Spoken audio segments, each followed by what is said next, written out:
listen, fear is not an attitude, it's not a mood, it's a spirit. So you must be careful, otherwise you miss your whole ministry. Years ago, I was invited to Colombia, and I said, I will not come because I just saw on the internet that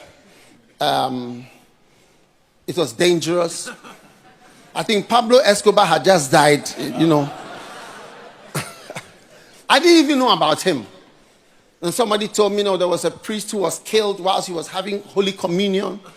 And somebody told me that some people were getting into their car after church and they were shot. All sorts of things. So I said, no, I'm not coming. And then so I got on a plane from New York to Panama. And in the plane, I had a dream. And the Lord told me, you're afraid to go where I'm sending you. Yes. I slept on the plane and I had this dream. I can't tell you the dream. But when I woke up, I knew what God was telling me. You have to go. So when I got to Panama, the man who was coming to invite me arrived in Panama. And he said, please, we want you to come. I said, I'll be there. I'll be there. No problem. I said, when are we going? So I got on a plane, I went with him. When I got to Colombia, Barranquilla, a city in Colombia, I was met at the door by soldiers. Yeah.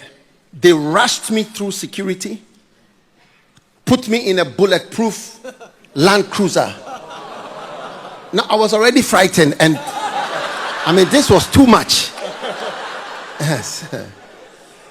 The glass of the Land Cruiser was thick like this.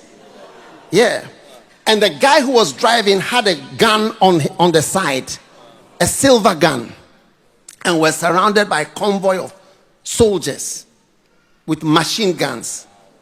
And I said, Lord, what have you done? You brought me here to kill me.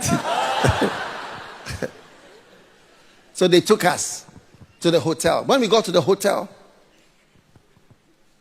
we went up in the lift. When we got to the floor, they said, wait. I said, wait for what? So when we got to the room, they said, wait. They went into the room, searched everywhere. I said, what is going on? I was even more frightened. They left me in the room. And then when they went, I opened the door and I looked. There were soldiers in the corridor of this hotel guarding me. I said, Lord. Then the next day was time for the crusade. And I went there. I've never seen so many people before. Still 100,000 people. Full. And I was the preacher. I didn't know where I was going to. I didn't know what I was coming to.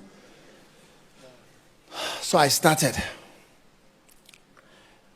I preached miracles. Hey, I had been in the ministry, but I had not seen miracles like I saw.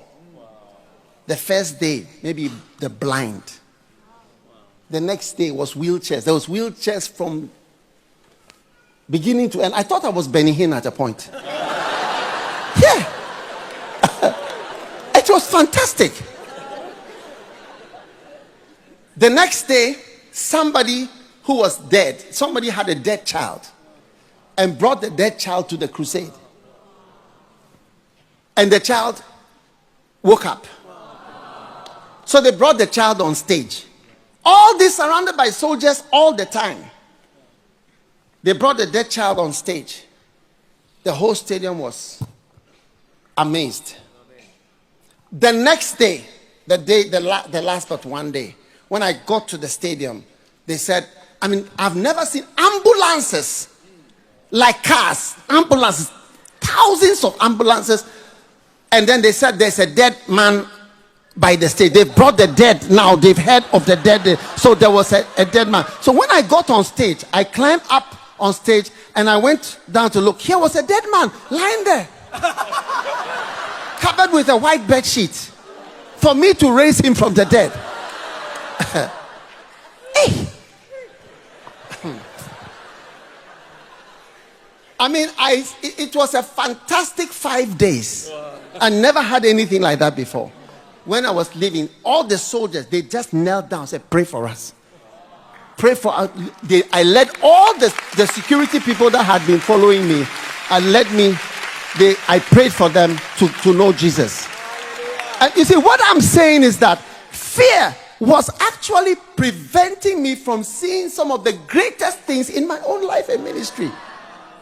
And that's what I'm saying, that the man said, I was afraid and I hid myself. So today, if you are here, hiding in the congregation, hiding your gifts, hiding your abilities, hiding your money, hiding your calling, today God is telling you, don't be afraid and do not hide your calling.